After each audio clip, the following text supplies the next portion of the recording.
an issue? What's your understanding of an issue? Is it open to anyone?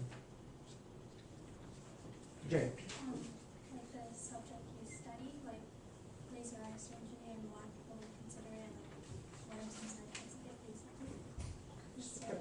Try to speak a little bit louder. It's like the issue we study, like some problems that come with it.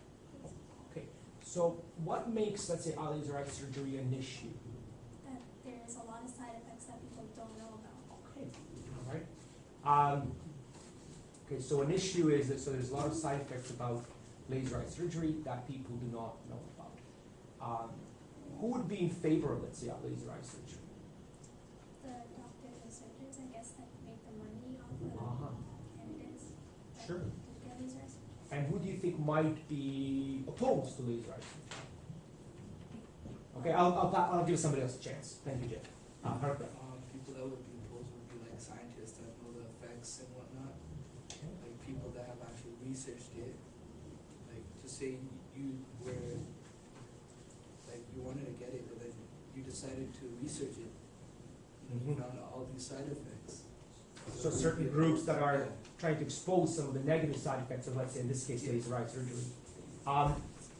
It could also be people that sell glasses or contacts, and people that have like that actually had botched laser eye surgery would be freaking. That's a really good example, right? Because basically, more people get laser eye surgery, those opticians in the stores are going to lose money, right? Because I don't need glasses anymore. I've got laser eye surgery, so now my $400 every 2 years that I spend is not going to go in the pockets of the opticians.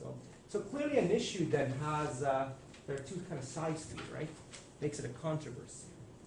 Good question might be, like, how often do you kind of use a technology when it first comes out?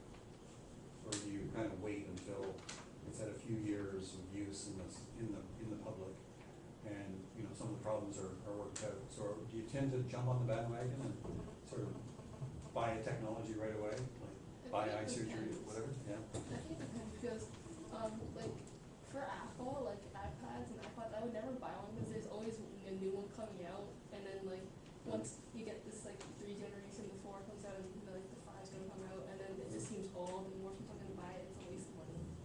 But things like maybe computers, if it's good and you're gonna use it every day, right? Whereas iPod sort of like a trend thing, then it might be different in my opinion. Arul has a comment. There's teenagers, like either in the middle of adults and like the age they want to buy it right away, and they get it on the iPod before it just came out. They want to get in line just the day before and just wait in line and get the product. But adults, on the other hand, like they know there's something wrong, so they wait. They already came through all this. Or some adults.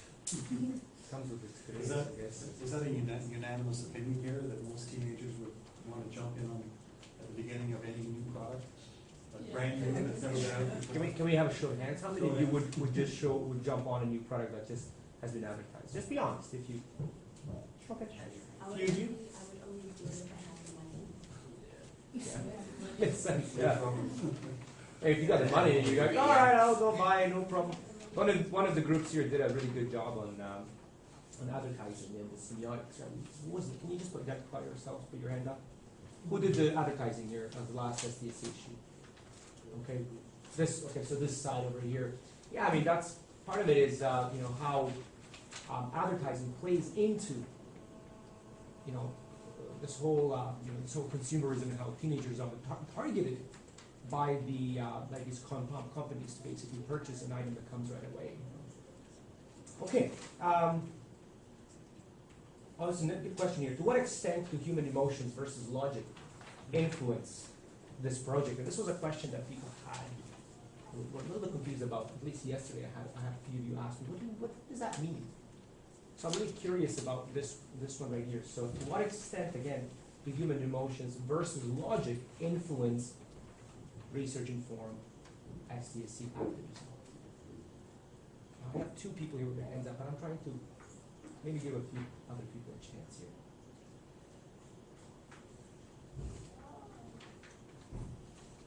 Okay. Jared, I'll give you, let's see, I don't know if you've spoken. You have, right? But okay, I'll give you a chance, and then I'll go back over here to Tatiana and Celine. Well, to try to pursue an issue, try to help people, you need to have some compassion, to have some like humanity and stuff, to try to help people for the greater good. So it would be pretty emotional, but I'm not sure if I understand the question entirely because it says versus logic, but that's just what I. That's part. Yeah, that's part of it. Part of it. You know, how did you understand this question? Maybe is it a better question to ask right now? What did you make out of this? I Tiana, think it depends on what you're trying to do, like what topic it is. Because Yeah. for my group, we did privacy, and that really was based on how people felt about how being watched or like videotaped. So it wasn't really logical, but really emotional. So it depends on what you're doing. I think you really, you started something important here by bringing into an issue that you specifically studied your group and how that issue, privacy invasion, could have stirred up some emotions. Right? You want to piggyback on that? Yeah. To expand on that, right? It depends on the person's personality, because some people are like, just say you're showing them a video of a hunter killing a bear, right? And then some people are like, "Aw," and then other people are like, "Cool, see it again." Yeah. So it depends on what type of personality the person has. Yeah. So exactly. So one's personality, one's views, Yeah. right? One's background, perhaps cultural background. Perhaps all these also play a role in these projects too.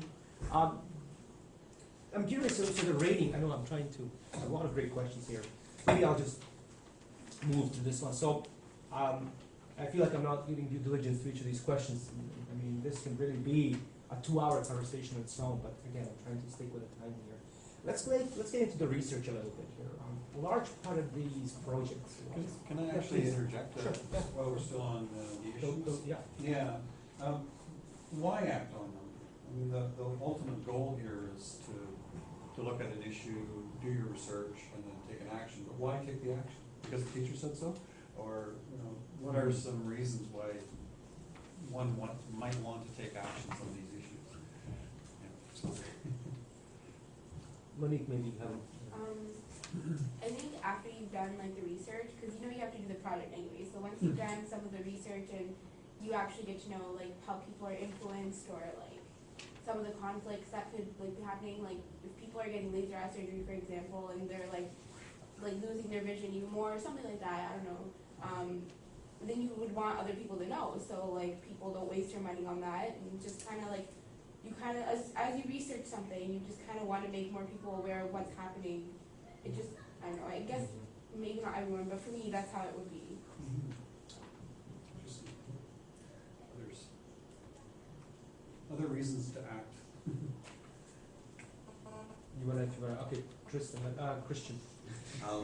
Well, I guess personally for me, the difference between from what we're doing is it's not a research project, but it's an action project. So the research is just the base of it, and the actual project itself is to take the action, do the action. So once we get into the research and stuff, you want to do the action, right? Because you want to help people. Like when we were doing, we did consumption of water and stuff. So once we researched it, we realized that if humans as a society keep going at this rate, we're not going to have any water left. So of course it's our responsibility to take action, because us as people, we need it to survive, right? So we have to take the action in order to benefit society and the world itself.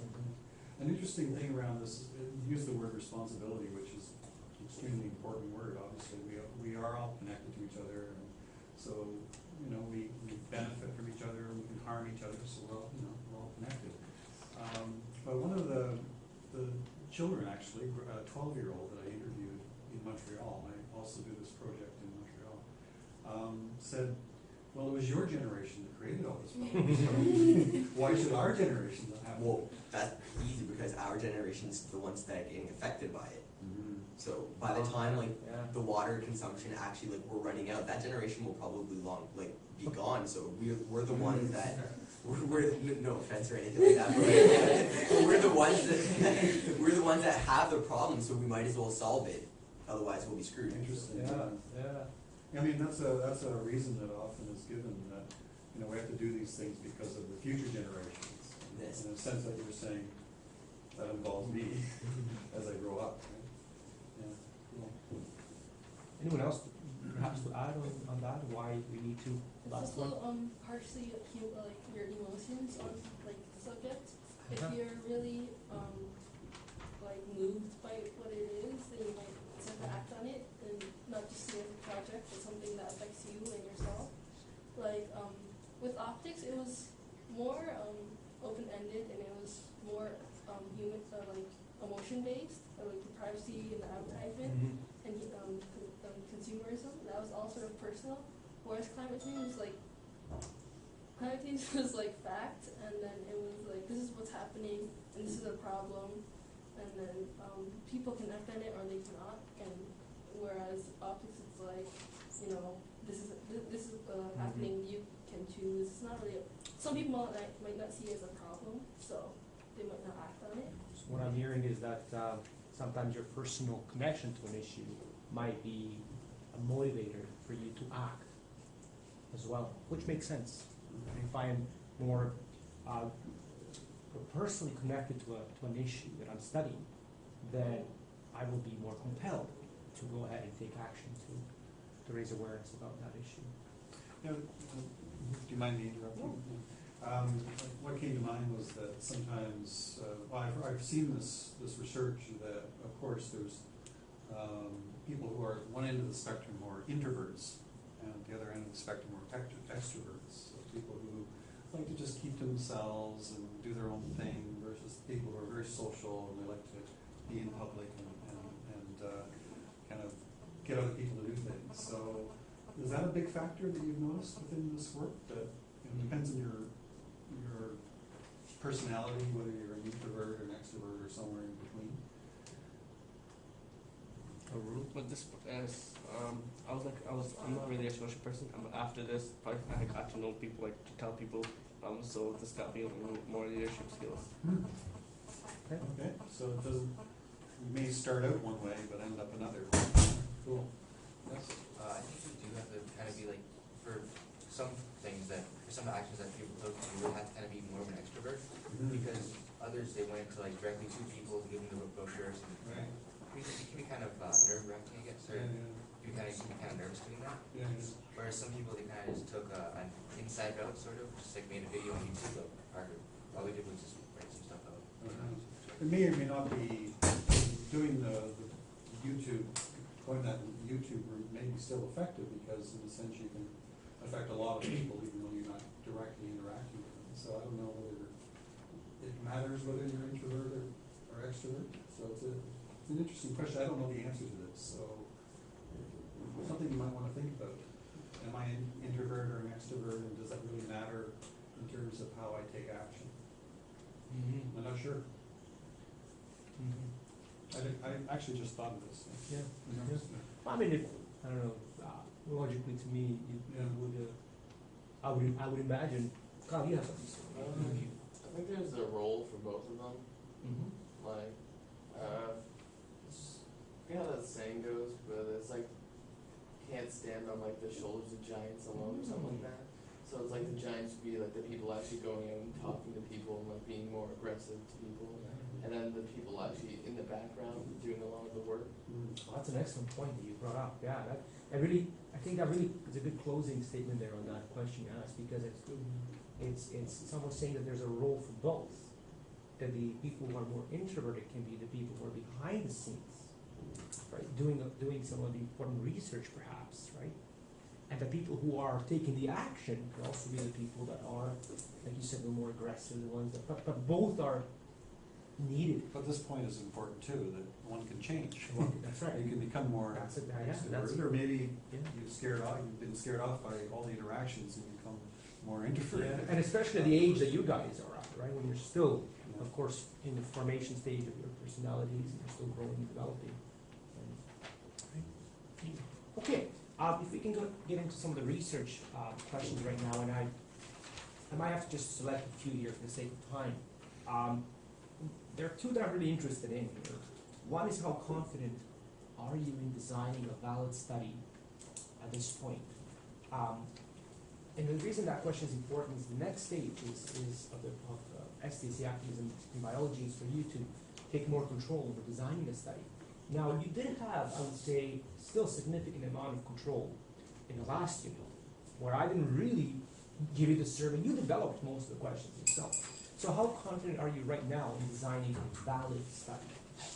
And by a valid study, that's another, and what's a valid study, right, versus a not a valid study?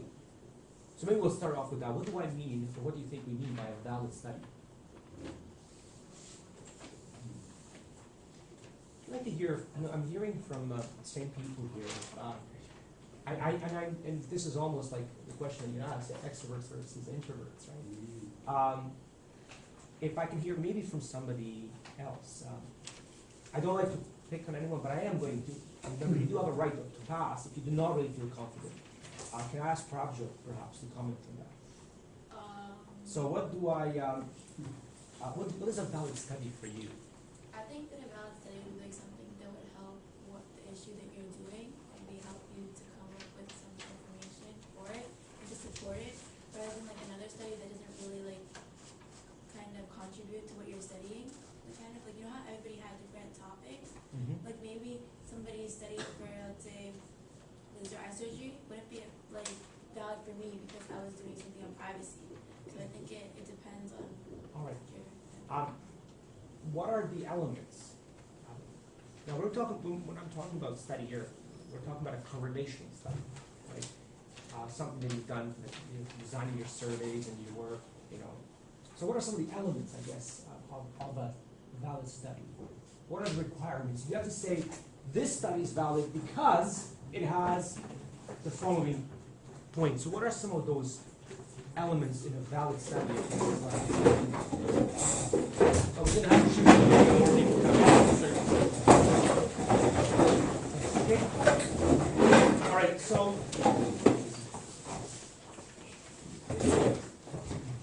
what you're talking more about is the meaning, relevance of a study.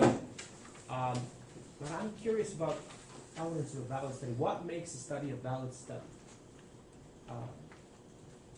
Okay, Harshal, you haven't said anything, so I'm curious. Like proper research that actually helps people like know about what your issue is, and also the action that you take actually affects people in like a big way. Okay, Tatiana? Knowing your independent and dependent variables, and having a large sample number. Sample size. Yeah, Tatiana said something important. Knowing your independent variable. Knowing your dependent variable, in other words, knowing the cause variable, that's the independent variable, and dependent is the effect, and not having a good sample size. Think back to the optics project you did, and tell me here, what was the independent variable for some of your project? I mean, what was the dependent variable? What were you trying to, what was the cause and what was the effect? Take a little bit, some time to think about it.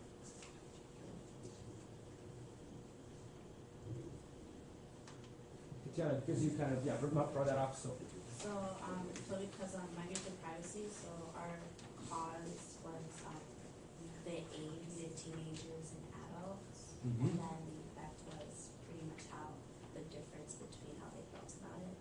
So perceptions was we were measuring the perceptions, so that was your dependent variable, because it was depending on one's age group, whether they were teenagers or whether they were adults, right? And what was the sample size in that study? 20. Do you think that, and this is open to everyone, do you think that's a good sample size? No. So you all kind of agree that that's not a good, what would be a good sample size? At least 1,000, 100, right? Climate change, was climate change a more, Yeah. is better? 50, 50 males and 50 females, right? You had so 100 sample size. So clearly a valid study now, right? A valid study would be a study that has, first of all, a good sample size, I would say, but also a study that has a clearly defined independent variable and a clearly defined dependent variable, and also controls. Think back to the same thing with the experiment. Right? If you just think back to the antacid experiment that we just did, last week, or earlier this week. In that experiment, we had types of antacids was the independent variable. We looked at Tums versus Alka-Seltzer. So what do we measure? Well, we measured the change in the pH. Well, how was our dependent variable? And we control the amount of acid, the temperature. What else did I control? I can forget. Yeah. You control temperature, volume, and HCl. There, temperature and volume would keep. I had to have some controls, right? So next time you do this project, you want to think about, what is my independent variable? What's my dependent variable? Is my sample size large enough? If you're doing an experiment, am I doing enough trials? Right? We only did one trial, if you remember, with Tums and Alka-Seltzer. And we said, we can't really make any conclusions about the effectiveness of Tums versus Alka-Seltzer based on only one single trial we did. So we have to be conscious of that. Speaking of conscious, I'm being conscious of time right now. So, and I guess, Is everyone comfortable with whether you would choose a study versus an experiment? What would determine whether you would run an experiment versus a study in your next project? So I'm not sure how to exactly explain it, but I can give you an example. Whereas say we wanted to see the effects of lung cancer and how smoking affects lung cancer, right? So for a study, what we would do was we would find people who smoke, and then we would ask them, say, how much packs of cigarettes do you smoke a day, or how many cigarettes do you smoke a day, and see the effects of cancer. Whereas if it was an experiment, we would give people the smokes and be like, smoke this, and then tell us if you get cancer later on. So that would be the difference. So the bottom line though is an abstract idea, isn't it? I mean, what is it? What's your reason for not doing an experiment in that particular case? Well, that's because it's unethical to give people cigarettes to go smoking for certain experiments, right? We don't always know the effect and the causes for some certain experiments. So that's why we do studies. Yeah. So ethics is the issue in that one. There's actually some other reasons why people do studies instead of experiments. Anybody have a sense of that? I guess what you're saying is besides just the ethics being ethics is one major reason why people do studies instead of experiments, but there's at least one other reason, and maybe others. A simple example that I could use is that if we wanted to study or investigate, let's say, the effect of changes in moon gravity on the movement of the tides, ocean tides in the world. Could we do an experiment with that? Not too easily. So sometimes there are logistical reasons why you just can't really do an experiment. So the only thing you can do is a study. And another example is, I think, age. It's difficult to force a thing to age, a living thing to age. And so as an experiment, so it's something that kind of is required to be done as a study. So that's one thing you might think about when you're choosing the project the research that you're doing, is for ethics or for practicality, what should I use, experiment or study? And one of the issues that you are going to have a choice to study in the biology unit is the effect of smoking. So clearly that one would lend itself more to a study. And some other issues that you will see in probably the next few minutes could be done with an experiment. You can conduct an experiment with a live organism. Okay. If we can maybe flip the page. We didn't really talk much about secondary research here, but if I can maybe just ask you very quickly about how confident are you about your findings from your secondary research. So secondary research, just want to clarify, we use this word secondary research, and I want to make sure we know what that is. Secondary research is research you conduct through your searches online or in textbook, library, articles. That's secondary research. Primary is is more original, what you find through your study or your experiment. Okay, so we keep using these words, and I hope everyone is okay with those words, right? So how confident are you in conducting secondary research and some of the things that you find on the internet, let's say? I'm very confident because most of the books that we read, most of the websites that we visited, or the videos that we saw were government issued. Okay. They were on government websites. They were government issued books. Uh-huh. So most of them were the truth, not just like lies. How do we Yeah. assess the No, truth? versus, Let's just say like, let me stop you there, versus what? Like government versus, like what would be government worse? versus, What would be just worse? say Google. Google, you can go Yeah. and you can sign in and you can change stuff, right? Wikipedia. Yeah, Wikipedia. Okay. Hmm. So let's just say someone went in there, screwed around with it, Yeah. then you're trying to research off that, you're gonna get the wrong information. Okay. But that also depends on how much you research, because just getting information from one website wouldn't be accurate, and you have to look at multiple websites and compare the information. If they were the same, that'd be more accurate than just like one website and getting information off that. And also on what he said, just because they're government websites doesn't mean, like, because there's people that still edit those, right? Yeah. So it means people that actually write it might not be as accurate either. But there's more accurate than say Wikipedia for sure. Mhm. But still, there's some things that probably don't include because the government doesn't want you to know some stuff. So what other sources would you not trust? So you may have some more trust, varying amounts of trust in government sites, in government books. What are some other sources that you might be a bit more skeptical about, doubtful about?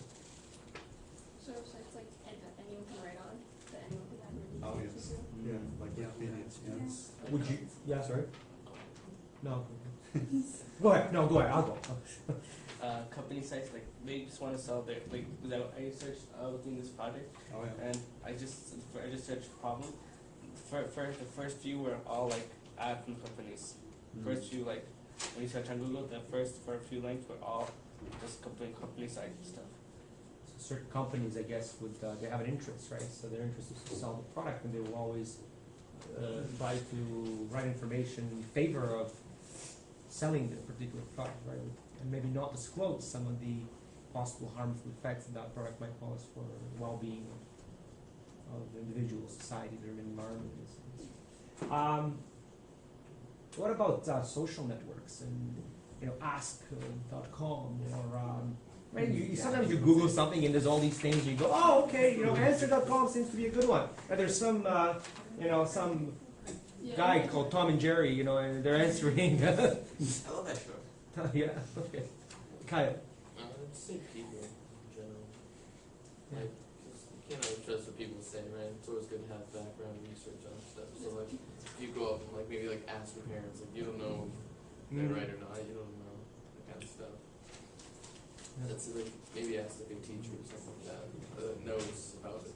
Yeah. So ask also ask the people, ask the experts who you might be familiar to that, like cross reference.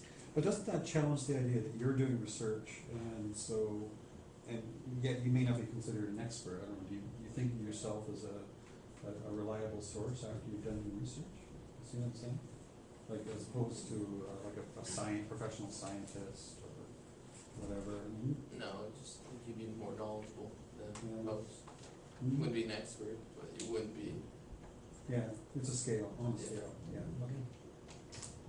Okay, so let's go now talk a little bit about some of the actions. So reflecting on some of the things that you actually did, some of the actions you took, both in your optics and in climate change units.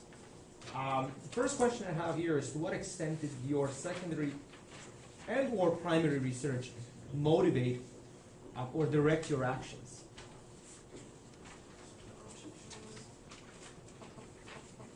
Jaya has her hand up, so I guess I'll give you, go ahead. So what did you first, let me see, what was your rating? To what extent did your secondary or primary research motivate or direct your actions? It's like before, with more research, you can find out more info, which can make your actions stronger, and you can base more actions off the research. Like, yourself on it. Would it be fair to say that your secondary research backs up some of the actions that you're taking? Yeah. Is that Like with the laser eye surgery, okay? When I researched it, I didn't know that people can like test themselves to know if they're a good candidate or not for laser eye surgery. Oh. So we made that a part of the actions to let people know that they can like get tested before to research to tell It's a good know if example, you're a yeah. good candidate or not. Thank you. Thanks for sharing that. That's Christian. For me, I put a 5 because my research, like for my group for our water climate, it like greatly influence our actions, and that's because like before, like we had originally planned just to do like a cardboard, just like a box kind of deal for our action, but then we realized like once we actually started doing the research and stuff, we realized that it's a serious problem, right? And people need to know about it, so we decided to do a video that way people could actually like pay attention and understand that there are some problems, and hopefully that we can make a better change, just like for people to understand that there is a problem. So that's why we decided to make the video instead of just the box, because of the research. Like we realized that people should know. So. Most of you were looking at a correlation between gender, or in some cases age, and another variable. So some of you found that more, I don't know, more boys or more girls, or perceptions of, were dependent on gender. So if you found out that, let's say, if I can think of an example now, transportation, one of the groups I remember found out that more girls were taking the car or getting dropped off in the car versus boys. So, and I don't remember what the percentage was. So did that have an influence on the kind of action you took from there and on? So the fact that you found out that more girls are taking the car or getting dropped off in the car than boys, did that affect the choice of your actions or not?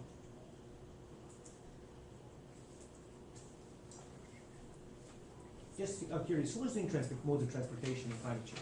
Because I just brought that example up. Okay, Vinoshi, you have right to pass this one. If I can just, pick on Sure. So did you understand my question, first of all? My question, once again, was if you found out in your study, which you did, I believe, that more girls were being dropped off to school with a car, or were, I don't know if they were driving the car or not, but did that have an effect on the kind of action you chose to implement?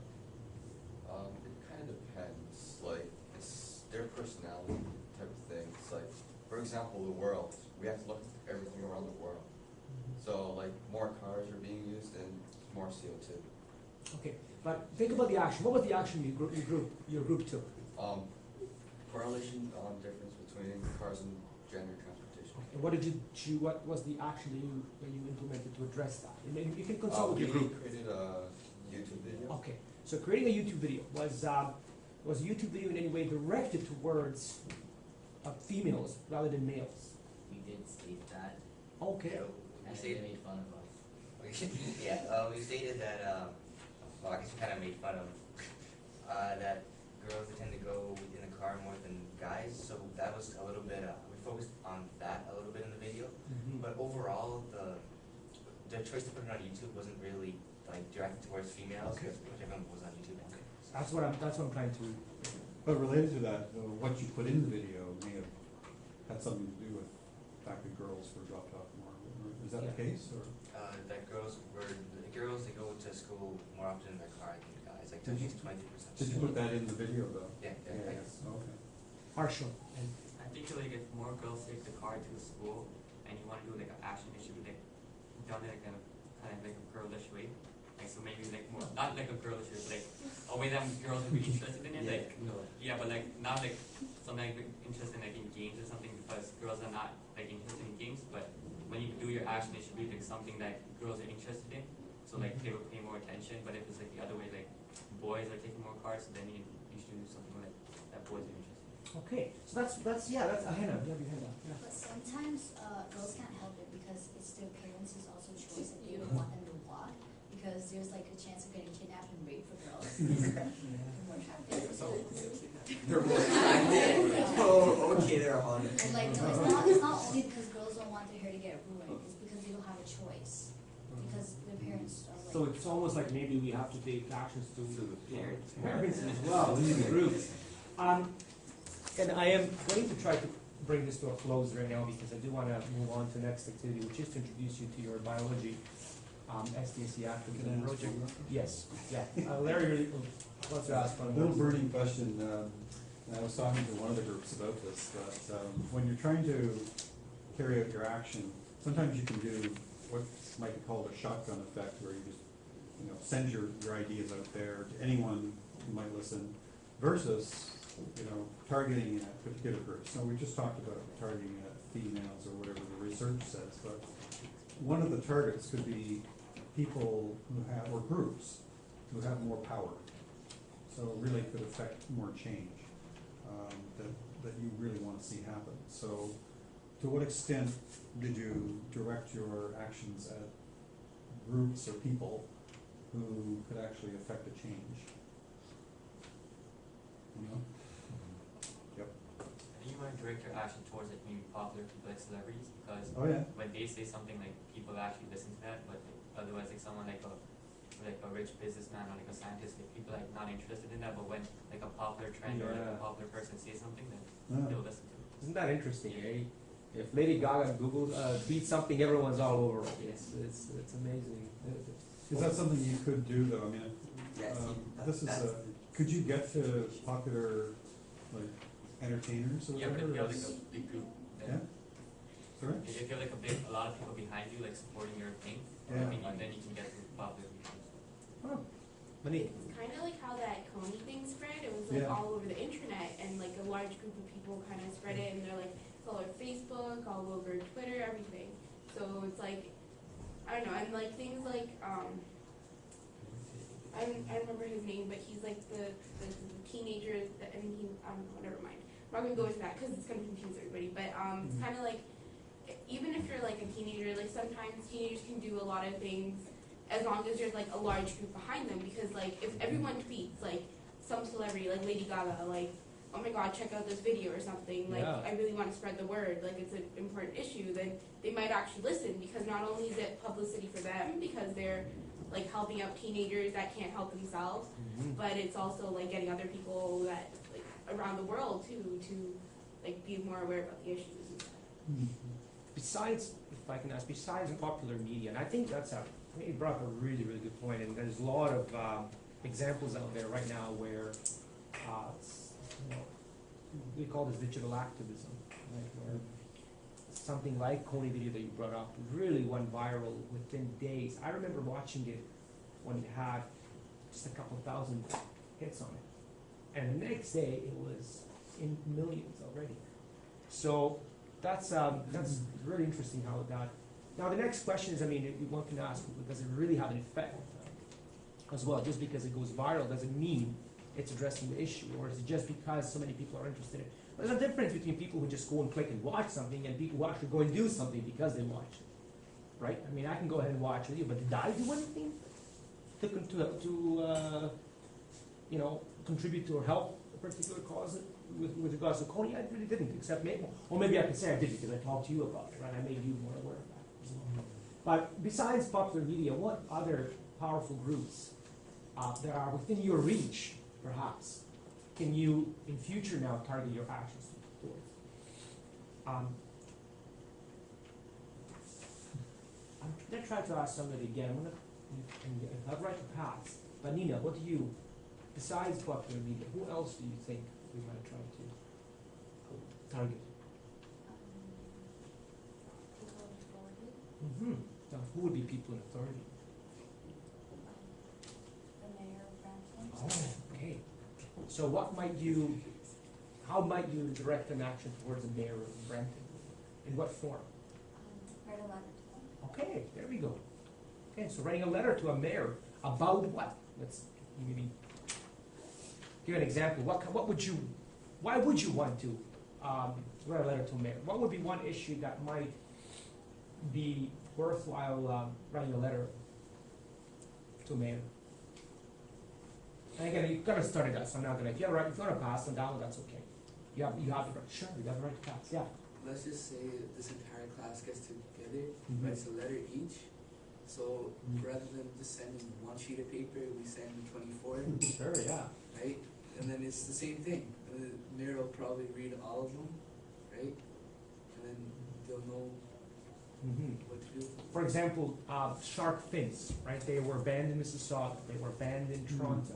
They were not banned in Brampton, right? So, and this is a municipal issue, and that's right. So some issues that are municipal issues, like city issues, where somebody like mayor and the mayor's council can have a say in, so they can actually go ahead and they can pass this, bylaw and ban shark fins in Brampton, which hasn't been done yet, let's say.